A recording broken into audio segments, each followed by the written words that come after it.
it is like a side plate on a stick, isn't it? It's an antenna up here on the top of the pole, and that collects the signals that are being transmitted by the satellites that are orbiting. Hang on, I thought we were going to get away with that one, but it made it into a catastrophe. There we are. Right. So it collects signals from satellites, which are orbiting 20,000 kilometres above our heads, and the signal from those satellites then comes down this wire and into the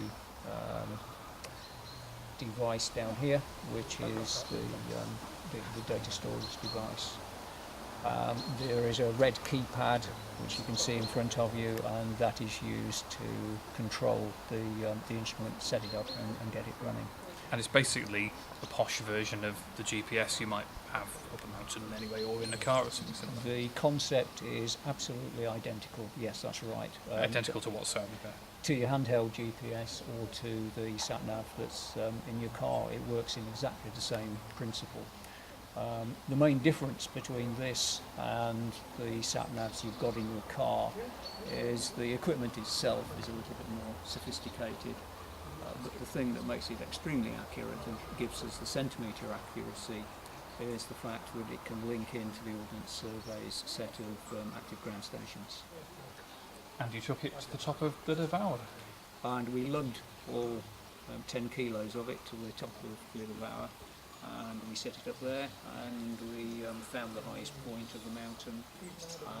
We tied the antenna on its stick to the highest point, levelled it up, and then set the instrument running, and we collected 4 hours worth of data. And with that amount of data, you should get an accuracy of plus or minus 5 centimetres for the height. How was it that the map, if you like, was wrong? It said 999 metres and that wasn't the height. This is always a delicate question to answer because the map is not wrong.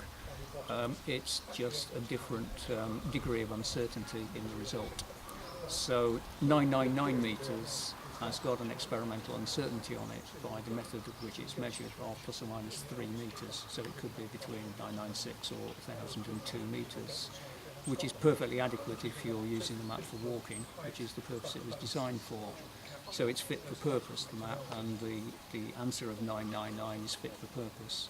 But if you want to determine whether Glyder Fawr is a super mountain or not a super mountain, whether it's over the 1,000 metres, then you need to go to something that's got a higher degree of accuracy, and that's where a survey grade GPS system comes into play. And these systems are owned and run by the Ordnance Survey as well, but it's just not practical to take them up every mountain in the country and do measurements with them. Finally, how do you feel having created a super mountain? I was saying to one of your colleagues earlier that the really exciting thing is to make a measurement, make it well, and know that you've got the right answer. But there is that deeper satisfaction when you suddenly realise that something has been promoted to whatever rank of it might be. There is that extra spark that you find when you see that answer pop out of your PC. And presumably when you see that figure on the map in the future as well. And when you see the figure on the map in the future, you can say, oh well, we did that, we helped the Ordnance Survey with that particular measurement, and they've accepted it's on the maps, and you go, yeah, I feel good about that. That must be quite good fun, actually, yes. It's funny because Mark was saying, wasn't it, that the map of Snowdonia is going to have quite well, that was Chris Dearden's interview with Graham concerning the elevation of Glyder Fawr to super mountain status, and that's for BBC Radio Wales. We're outside Plas Tan-y-bwlch. We've just finished the press conference. Here's my my partner, Del. Hi, Del, you all right? Have you enjoyed it today? Very good. Yeah? Any comments? I think, believe it all went very, very well. It's quite interesting with all the speakers, wasn't it? Yes, I think it all flowed and very good. Well, there's Del's comments. We'll just whiz over and we'll go and see Janet, Jenny and John. So, hiya folks. Hi. So, any comments on the day? day. Very successful. Yeah. Very well organised. A few people came. It's quite good, wasn't it? Have you all managed to turn up the More press coverage than we coverage? may have thought at one time. So, We were going to be the only ones there. and well, except for the woman bringing in the teas and the coffees and the biscuits. But I'm planning to put this up on YouTube, so I'm sure all of you are very happy with that, aren't you? You'll talk them around, John. Oh, I'll talk one into it. No, you won't. You can't talk the other one. Not my responsibility. Well, I'm going to whiz off, so many thanks. Cheers.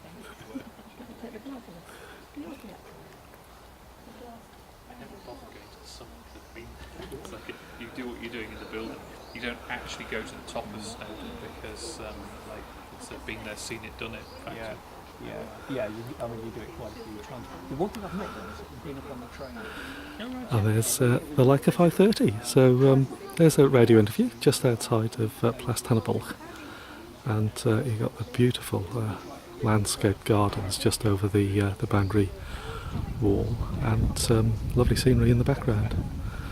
And here is the rear entrance to Plas Tan-y-bwlch, and that used to be the estate of the Oakley family, who I believe earned a lot of money from the mines at Glyder Fawr. And a very successful press conference, seemed to have been received quite well.